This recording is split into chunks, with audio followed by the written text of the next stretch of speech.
Hello and welcome to another update video about Bitcoin. It has been a slow day as expected. It's another wave 4 weekend. We talked about that.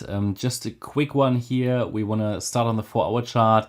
Still tracking here potential 1-2-1-2 setup. I might, this might morph into a larger 1-2. Doesn't make any difference right now. Yeah, we are still tracking the relevant support levels for both. But it could also be that all of this is a wave 1, as I said many times before. And then here, the WXY structure just looks a bit cleaner, right? 1 and then WXY in contrast to 1-2, 1-2 in a WXY. Doesn't make any difference in the short term, but I would like to keep the 1-2, 1-2 on here just so that we've got the support levels to watch for the second wave 2, because otherwise we'll just lose them. So I'll just keep it on the chart, and if supports break, if we go below 22k, then all of this was likely a wave 1, and then we're just tracking the support level down here, 18.8k.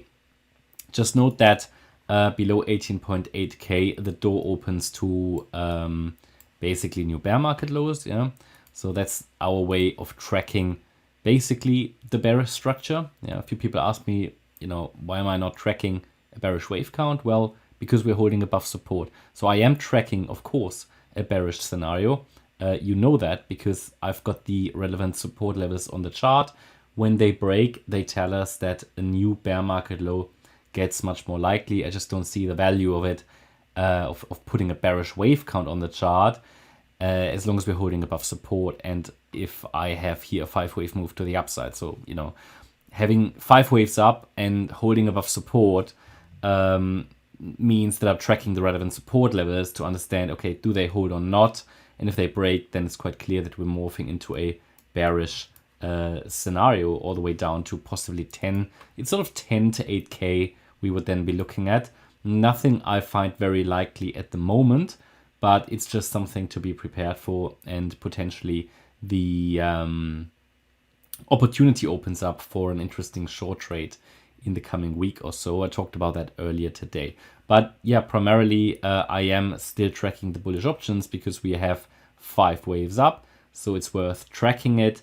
But as you know, we have been in a correction since July, since the middle of July, and actually most of this year we have spent in a correction, at least since, well, you could say since March. We've been mainly in a corrective structure here.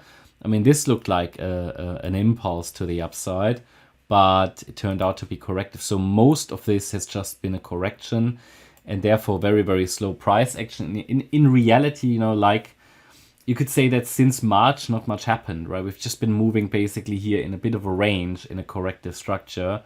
As I always say, corrective structures always morph into other corrective structures. That's just normal behavior, especially in the crypto space, because cryptocurrencies like to develop WXY structures instead of ABCs. And if you get a C wave, they like to produce an ending diagonal. So you always need to be prepared for a change in wave count when we're tracking corrections. That's just normal business, normal day-to-day business. So don't be too much focused on the microstructures, especially in a correction. Best situation is if we get a clean impulse, but I can tell you that we haven't had a clear impulse in crypto for a while. Okay, last time we had one, well, that was here into February, and then we had one March to April. Those were the 2 nice impulses we had this year. Within impulses, it's great to track support levels. They are very reliable.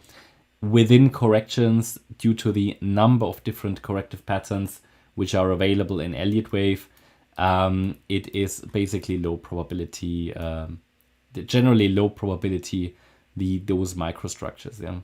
So the main reason we are tracking them is to understand the relevant resistance and support levels and target levels.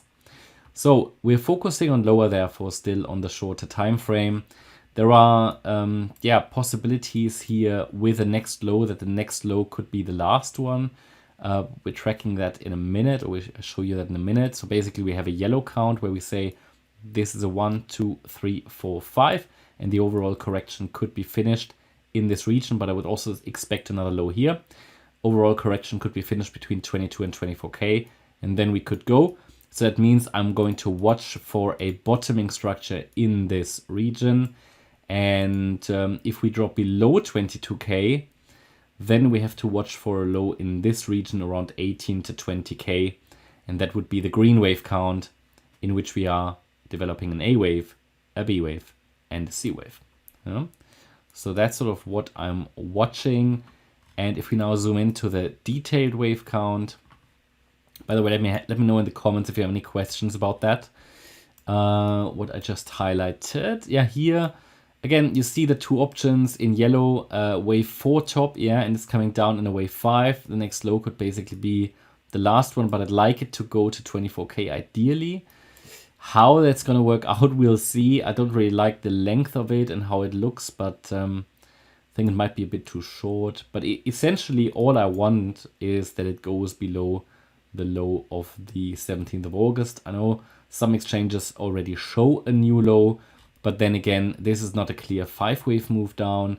So I would like to see a clear 5th wave below that level. Just if we have a little wick, $20 below the previous one, that's not a reliable new low, okay? So primarily still looking at lower resistance for lower prices here. So resistance against which we can focus on lower is still 26,450. So I'm focusing here on lower, at least one more low in this structure, as long as we are below that level. If we break above that level, I would start to assume we are dealing with a B wave here.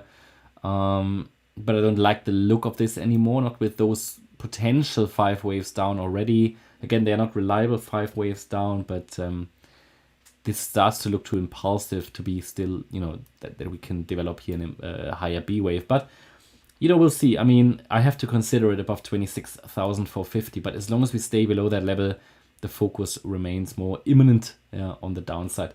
Talked about a potential short opportunity next week. I think that opportunity will open up if we complete this move down, these 5 waves, and if then the next move up is corrective, and then to short the way down here, yeah. This is certainly a setup that I'm watching for if the conditions are good. But first of all, we need ideally one more low and then a corrective rally. If we see an impulse out of this region, then we have a first 5-wave move up, 3 waves down. That would be another long opportunity. So it really depends on the structure of the next larger rally, if it's corrective or impulsive. Also, when we get into this region or into this region, I want to see on the daily RSI a bullish divergence. If it doesn't show, then that would also open the door to new bear market lows. So there are basically two ways of how or 3 ways how I track a bearish structure. First of all, through the RSI. If we get into these support regions and we don't see a bullish divergence, that wouldn't be good. If we break support, first of all 22K and then 18.8K, that's also not good. And then structurally, if we make another low here and we see only a corrective rally, then at least that would take us down here to this area. Yeah. So if after this green C wave, we also see a corrective rally, not an impulse, they would also be bearish. So yeah, that's sort of my way how to track the bearish structures. Because just answering that because I had a few questions from a few people, or I received a few questions from a few people about the bear mode. Okay, so I'm still tracking bullish scenarios primarily because I'm generally more interested in the upside on the Bitcoin chart. I like to accumulate. It's just my way of thinking, but I'm tracking the structures through the support levels, or the bearish option through the support levels. And again, I still showed you a possible short trade. Again, if you want to see a bearish count, I mean, how would that actually? Yeah, so a bearish wave count would probably be here a 1-2 setup, 1, 2, and then here this would be. Just thinking. This could then be another 1, 2, 3, 4, 5 in a wave 3. then we get a wave 4, and then it could, you know, head down lower. That's just an idea. So there is a bearish count, of course, but again, I just don't see the need of putting it on the chart as long as we are above support, if that makes sense. I mean, there's just no benefit, in my opinion, okay? There's just no benefit if, you know, there just isn't one, because we all know that if support breaks here, we're morphing into the, let's say, we're heading to the next support area. If that cracks, then we're probably going to new bear market low. I said that many times. Again, nothing I'm primarily looking for, but on the flip side here, I also cannot show, or I also cannot confirm a low in place yet. So naturally we focus on lower still, but I showed you the areas where I'm going to watch for the next low to form. Also very important that these current you know, we are in a wave 2 correction, most likely, that's my assumption. Don't forget that these wave 2 corrections are designed to make people not look bearish, but designed to make people think bearish and to make people think the bear market is here, you know, and back, and we go to new bear market lows and everything. That's what a wave 2 is designed to do. That's what it does, you know. And if we go a little lower, then probably a few more bearish news will pop up and all that kind of stuff. And when everybody's bearish, as people were in March, for example, then the train can leave to the upside. Yeah. But to confirm that, I always want to see a first 5-wave move up and a 3-wave move down.